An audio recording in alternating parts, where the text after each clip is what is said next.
안녕하세요. 이담교회 중고등부 여러분. 오늘 말씀을 들으신 후에 공과를 들으러 오신 여러분을 환영합니다. 여러분, 오늘의 공과는 이제 설교 시간에 맞추어서 이제 하나님께서 왕 제도에 대해서 어떻게 바라보고 계신지를 알아보려고 합니다. 오늘 말씀을 이제 알아볼 건데, 신명기 말씀을 통해서 하나님께서 이 왕을 어떻게 바라보고 계신지 알아보도록 할게요. 신명기 17장 14절에서 17절까지의 말씀입니다. 전도사님이 읽어드릴게요. 내가 내 하나님 여호와께서 내게 주시는 땅에 이르러 그 땅을 차지하고 거주할 때에 만일 우리도 우리 주위의 모든 민족들 같이 우리 위에 왕을 세워야겠다는 생각이 나거든 반드시 내 하나님 여호와께서 택하신 자를 내 위에 왕으로 세울 것이며 내 위에 왕을 세우려면 내 형제 중에서 한 사람을 할 것이요 내 형제 아닌 타국인을 내 위에 세우지 말 것이며 그는 병마를 많이 두지 말 것이며 병마를 많이 얻으려고 그 백성을 애굽으로 돌아가게 하지 말 것이니 이는 여호와께서 너희에게 이르시기를 너희가 이후에는 그 길로 다시 돌아가지 말 것이라 하셨음이며 그에게 아내를 많이 두어 그의 마음이 미혹되게 하지 말 것이며 자기를 위하여 은금을 많이 쌓지 말 것이니라. 여러분, 이 내용들이 바로 하나님께서 이제 이스라엘 백성들이 인간 왕을 세우고 싶을 때 인간 왕을 세운 다음에 그 인간 왕에게 지키라고 명령하신 4가지 명령입니다. 그런데 여러분, 사실 이 내용들보다 더 중요한 것이 무엇이냐면 하나님께서는 이스라엘 백성들이 인간 왕을 세울 것이라는 것을 미리 아셨다는 것입니다. 여러분, 지금 말씀은 신명기의 말씀인데요. 신명기의 말씀은 모세가 한 말을 적어놓은 거예요. 모세가 저술한 책입니다. 여러분, 모세는 가나안 땅에 들어가지 못했던 사람이에요. 그런데 여호수아서, 그 다음에 이제 사사기서, 그 다음에 룻기서, 사무엘상, 그 다음에 이제 사무엘 하에 이르러서 이제 왕이 등장을 하게 되는데 그 전에 왕이 딱 등장할 때 이 말씀을 하신 게 아니라 한참 전에 모세가 있을 때 하나님께서는 이미 이스라엘 백성들이 왕을 세울 것을 알고 계셨다는 것입니다. 그렇기 때문에 하나님께서는 이 왕이 세워지게 될 때 이 왕이 지켜야 될 것 4가지를 말씀을 미리 해놓으셨어요. 그래서 이 내용들을 살펴보면서 하나님께서 왕에 대해서 어떠한 시각을 갖고 계신지 오늘 알아보도록 하겠습니다. 여러분, 우선 첫 번째 명령은 이스라엘 왕으로 세워질 자는 이스라엘 사람이어야 한다는 것입니다. 하나님께서는 이스라엘의 왕을 세우실 때 반드시 하나님께서 택하신 사람으로 왕을 세울 것이고, 그리고 이스라엘 백성들 가운데 한 사람을 택해서 왕으로 세우라고 말씀하고 계십니다. 여러분, 이 명령은 구약 시대에는 지켜졌어요. 구약 시대에는 지켜졌는데 신약 시대에 이르러서는 지켜지지 않았습니다. 신약 시대에 이제 예수님이 이제 사시던 당시에 왕이 있었는데요. 그 왕의 이름은 헤롯 왕이었습니다. 그런데 이 사람은 이스라엘 민족 사람이 아니라 에돔 족속, 즉 이방 민족 출신이 이스라엘의 왕이 된 것이었어요. 하나님께서는 이 명령이 지켜지지 않을 것이라는 것을 알고 계셨습니다. 그 다음에 두 번째 명령이 무엇이냐면 이제 이스라엘의 왕은 군대와 말을 많이 가지지 말라고 하시는 것이었어요. 여러분, 하나님께서 왜 이스라엘의 왕으로 하여금 군대와 말을 많이 가지지 말라고 말씀하셨을까요? 표면적인 이유로는 애굽과 가까워지기 때문입니다. 이제 그 당시에 애굽은 여전히 세계에서 강국 중에 하나였고 많은 전차들을 가지고 있었고 따라서 많은 말들을 가지고 있었어요.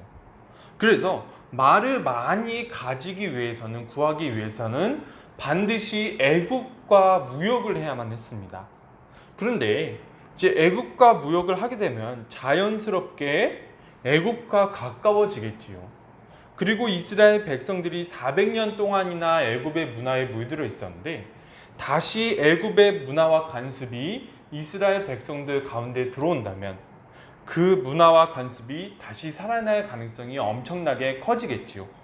그래서 하나님께서는 애국과 멀리하기 위해서 많은 말을 가지지 말라고 말씀하셨습니다. 그리고 여기까지가 이제 표면적인 이유고요. 그 다음에 하나님의 본심은 따로 있다고 전도사님은 생각해요. 그것이 무엇이냐면 바로 왕이 하나님을 믿는 것이 아니라 군사력을 믿을 것을 걱정하셨기 때문입니다. 여러분, 만약 왕이 많은 군대와 많은 말을 가져서 많은 군대를 만든다면 하나님이 아니라 군대를 믿고 교만해질 수 있겠지요? 여러분, 전도사님이 말씀드리고 싶은 것은 초점을 약간 다르게 보자는 거예요. 여러분, 전도사님이 말씀드리고 싶은 것은 국방을 지키는 것을 소홀히 해야 된다는 말이 아닙니다. 나라를 지키기 위해서는 반드시 강력한 군대가 필요해요. 나라와 나라의 국민을 지키기 위해서는 많은 군대가 필요합니다. 그러나 하나님께서 우려하시는 것은 왕이 이 군대를 나라를 지키기 위해서 만드는 것이 아니라 단 한 명, 왕을 위해서 움직이게 하면서 국민을 핍박하게 만드는 그러한 일이 있을까봐 그것을 우려하셨던 것입니다. 그 다음에 세 번째 명령은 왕은 많은 아내들을 두지 말라는 것입니다. 여러분, 이스라엘뿐만 아니라 이제 유럽에서 우리나라에 이르기까지 이제 옛날부터 왕들이 오래도록 해왔던 관습이 있다면 바로 일부 다처제예요. 그렇다면 이 왕들은 이 일부 다처제를 왜 시행을 했을까요?